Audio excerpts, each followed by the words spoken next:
후보자 기억을 좀 환기시킬게요. 오전에 했던 얘기 정리합시다. 네. 국회의원은 개헌법상 현행범 규정을 포괄적으로 해서 현행범에 대해서는 후보는 잘 몰랐고요. 광범하게 체포와 구금이 가능하다 이 얘기했고요. 그렇기 때문에 계엄은 국회의원이 과반수가 해제 의결하면 바로 해제되기 때문에 계엄이 계엄을 한다, 계엄을 여서야 대해서는 불가능하다 이런 주장은 가짜 뉴스라는 것도 확인됐고요. 실제로 국회의원을 체포해서 의결을 무력화하려는 조치 계획이 2017년 박근혜 문건이 존재했다는 것도 확인했고요. 그것이 그때 국서주만 그 합참 작전부장이던 후보조차도 모르는 사실이었다는 것, 비밀이었다는 것도 우리가 확인했고요. 2017년 박근혜 문건이 모두 무죄가 났다라는 것도 가짜 뉴스라는 것도 확인했습니다. 왜냐하면 작성 지시에 대한 직권남용은 재판 중이고 은폐는 유죄가 났다는 것도 확인했고요.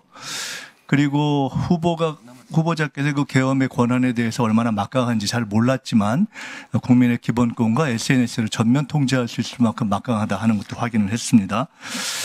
그래서 지금은 뭘 확인하려고 하냐면은 계엄에 대한 검토와 건의를 할 수 있는 국방부 장관, 그리고 계엄사령관을 통제할 수 있는 국방부 장관 또는 대통령이 정상적 판단을 갖는 것이 얼마나 중요한가 하는 것을 좀 확인하겠습니다. 대통령과 그다음에 후보자의 정상적 판단에 대해서 좀 물을게요. 군 통수권자인 윤석열 대통령의 민주적 소양, 법률가적 지성, 정상적 판단력을 신뢰하시죠? 그렇습니다. 그러시겠죠? 그나저나 국방부 장관은 국방부 장관이 된다면은 우리나라 안에 있는 반국가 세력을 척결하는 것이 의무겠죠? 척결하실 거죠? 반국가 세력 그렇습니다. 척결하실 거죠? 제가 처음에 했어요. 근데 반국가 세력이 뭔지는 아세요? 반국가 세력은 간첩 또는 종북 주사파. 네. 자유 대한민국은 태어나서는 안 되는 나라라고 얘기하면서 또. 우리 자유 대한민국을 부정하는 세력 이런 것들을 총칭한 거라고 생각합니다. 네. 그것뿐이에요? 네. 자, PPT 좀 보여주세요. 윤석열 대통령이 공식적으로 반국가 세력을 8번의 공식 행사에서 언급했습니다. 요 얘기는 조금 이따 하고. 대한민국에 근데 반국가 세력을 규정한 법률이 있는 것은 혹시 알고 계십니까? 저는 처음 듣습니다. 모르시죠? 네. 없으니까 그렇습니다. 없습니다. 네. 반국가 세력 규정한 것이. 그러면 반국가 세력은 법률 용어가 아니라는 것은 분명하죠? 네. 법률 용어가 아니면은 결국은 대통령 또는 규정한 사람의 주관적 판단, 이건 좋게 얘기한 거고, 솔직히 얘기하면 자의에 의해서 내용과 규정, 대상이 달라질 수 있는 정치적 용어이자 자의적 용어죠.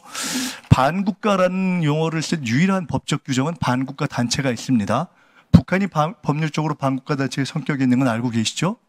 네. 반국가 단체의 구성원은 수괴, 간부, 사형, 무기징역, 아주 단순한 구성원도 2년 이상의 징역입니다. 당연하죠. 자, 저 표를 보시고 제가 정리해 드릴게요. 첫째, 대통령이 공식선상에서 8차례 언급한 반국가 세력은 명확히 개념과 대상이 규정된 법률적 용어가 아닙니다. 그리고 반국가 단체인 북한이나 공산 세력 외에 또 규정되어 있기 때문에 공산 세력 및 추종 세력과도 다른 어떤 세력입니다. 교집합이 아니에요. 셋째, 내용상 대통령이 얘기한 걸 다 종합해 보면 허위 선동과 조작, 가짜 뉴스와 괴담으로 자유 대한민국을 흔들고 위협하는 세력, 왜곡된 역사의식을 가진 세력, 종전선언을 노래 부르고 다니는 세력, 반일 감정을 선동하는 세력, 그리고 북한은 개전 초기부터 이런 세력을 활용할 것이다. 대통령을 신뢰하시니까 반국가 세력에 대한 대통령의 인식을 언급을 들었고 알고 계시고 공감하고 동의하시겠죠? 네. 당연히 하실 거 아니에요? 자, 그러면 이런 반국가 세력이 개전 초기에 움직일 수 있기 때문에 이것을 척결하는 게 국방부 장관의 임무겠죠? 자, 반국가 세력에 대해서 이 후보자가 참석하거나 배석한 회의에서 대통령과 함께 대통령이 보고를 받거나 하는 걸 본 적이나 또는 토의한 적이 있습니까? 없습니다. 오케이. 근데 그러면 대통령은 이런 법적 중요한 사항을 회의나 법적 규정 없이 얘기한 거네요. 자, 30초 동안 제가 나머지 얘기할게요.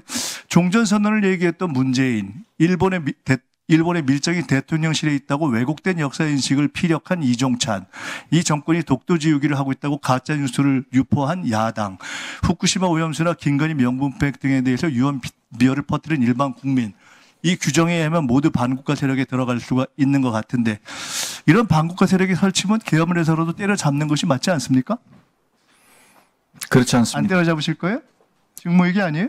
그렇지 않습니다. 반국가 세력 척결 안 할 거예요? 이게 반국가 세력인지 아닌지는 판단을 해봐야 될 것 같습니다.